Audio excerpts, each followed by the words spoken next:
ಆಚಿ ಮಸಾಲ. ಎಂತ ಅಡಿಗೆಯ ರುಚಿಯಾಗೋ ರಹಸ್ಯವು 20 ರೂಪಾಯಿ. ಕಾವೇರಿ ಕನ್ನಡ ನಾಡಿನ ಜೀವನದಿ ಅಷ್ಟೇ ಅಲ್ಲ, ಪಕ್ಕದ ರಾಜ್ಯ ತಮಿಳುನಾಡಿಗೂ ಅತ್ಯಮೂಲ್ಯ.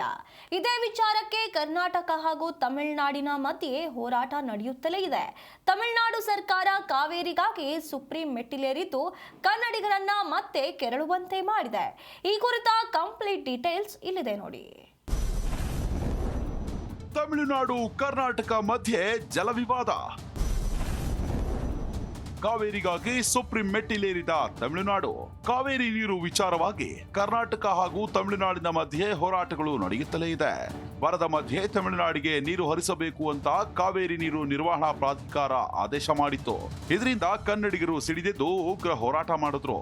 ಇದೀಗ ವರುಣದೇವನ ಕೃಪೆಯಿಂದ ಕಾವೇರಿ ಜಲಾನಯನ ಪ್ರದೇಶದಲ್ಲಿ ಮಳೆಯಾಗ್ತಿದೆ. ಹೀಗಾಗಿ ತಮಿಳುನಾಡಿಗೆ ನೀರು ಹರಿಸಲಾಗಿತ್ತು. ಆದ್ರೀಗ ಮತ್ತೆ ನೀರಿನ ವಿಚಾರವಾಗಿ ತಮಿಳುನಾಡು ಸುಪ್ರೀಂ ಕೋರ್ಟ್ ಮೆಟ್ಟಿಲೇರಿದೆ.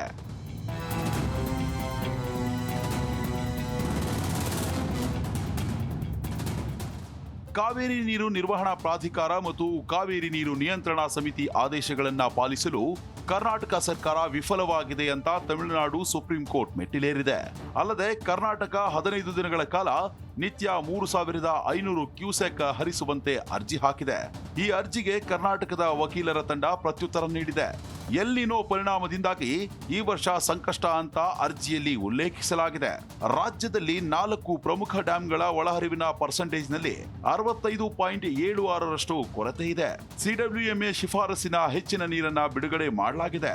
ರಾಜ್ಯ ಸರ್ಕಾರ ಸಿಡಬ್ಲ್ಯೂಎಂಎ ಆದೇಶವನ್ನ ಪಾಲಿಸಿದೆ ಅಂತ ಸುಪ್ರೀಂ ಕೋರ್ಟ್ಗೆ ಕರ್ನಾಟಕದ ವಕೀಲರು ಸ್ಪಷ್ಟನೆ ನೀಡಿದ್ದಾರೆ.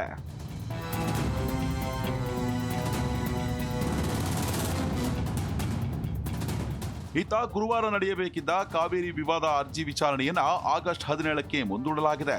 ನ್ಯಾಯಮೂರ್ತಿ ವಿಕ್ರಮ್ನಾಥ್ ಅನಾರೋಗ್ಯದ ಹಿನ್ನೆಲೆ ವಿಚಾರಣೆಯನ್ನ ಮುಂದೂಡಲಾಗಿದೆ ಅಂತ ಮುಖ್ಯ ನ್ಯಾಯಮೂರ್ತಿ ಸೂರ್ಯಕಾಂತ್ ತಿಳಿಸಿದ್ದಾರೆ. ಕಾವೇರಿ ವಿಚಾರವಾಗಿ ಸುಪ್ರೀಂಗೆ ಅಪೀಲು ಹಾಕಲು ನಾವು ಸಿದ್ಧತೆ ಮಾಡಿಕೊಂಡಿದ್ದೇವೆ ಅಂತ ಸಿಎಂ ಡಿಕೆ ಶಿವಕುಮಾರ್ ಹೇಳಿದ್ದಾರೆ. ಸುಪ್ರೀಂ ತೀರ್ಪು ಬಂದ್ಮೇಲೆ ನಿರ್ಧಾರ ಮಾಡ್ತೀವಿ ಅಂತ ಸಚಿವ ರಾಮಲಿಂಗಾರೆಡ್ಡಿ ಹೇಳಿಕೆ ಕೊಟ್ಟಿದ್ದಾರೆ. ಇನ್ನು ತಮಿಳುನಾಡಿನಲ್ಲಿ ನೀರಿನ ಸ್ಟೋರೇಜ್ ಜಾಸ್ತಿ ಇದೆ ಅಂತ ಸಚಿವ ಚಲವರಾಯಸ್ವಾಮಿ ಹೇಳಿಕೆ ಕೊಟ್ಟಿದ್ದಾರೆ. CWRC ಮತ್ತು CWMA ಎರಡೂ ನೆನ್ನೆ ಮೀಟಿಂಗ್ ಇತ್ತು. CWRC ಏನು 12,000 ಕ್ಯೂಸೆಕ್ಸ್ ಬಿಡಬೇಕು ಅಂತ ಹೇಳಿದ್ದಾರೆ.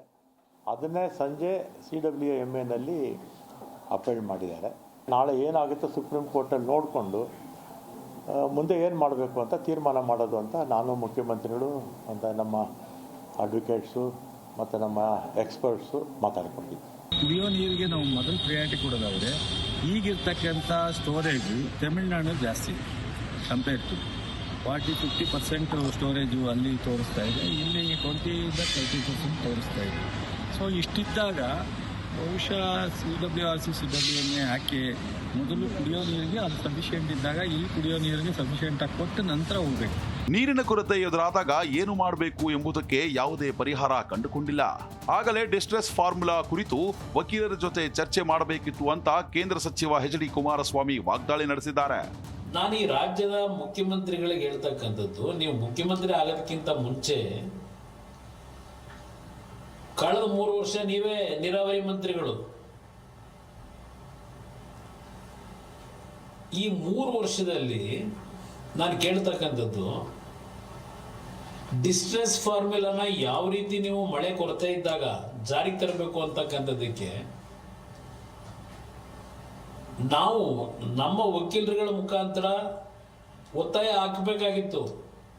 ಇದ್ದ ನಾವು ನೀರು ಬಂದಾಗ ಸಲೀಸಾಗಿ ನೀರು ಹರಿದೋಗ್ತದೆ.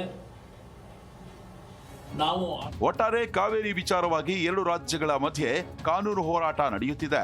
ಈ ಹೋರಾಟ ಯಾವ ಹಂತಕ್ಕೆ ಹೋಗಿ ಮುಟ್ಟುತ್ತೆ ಅನ್ನೋದನ್ನ ಕಾದು ನೋಡಬೇಕಿದೆ. News desk, Zee Kannada news, Bengaluru.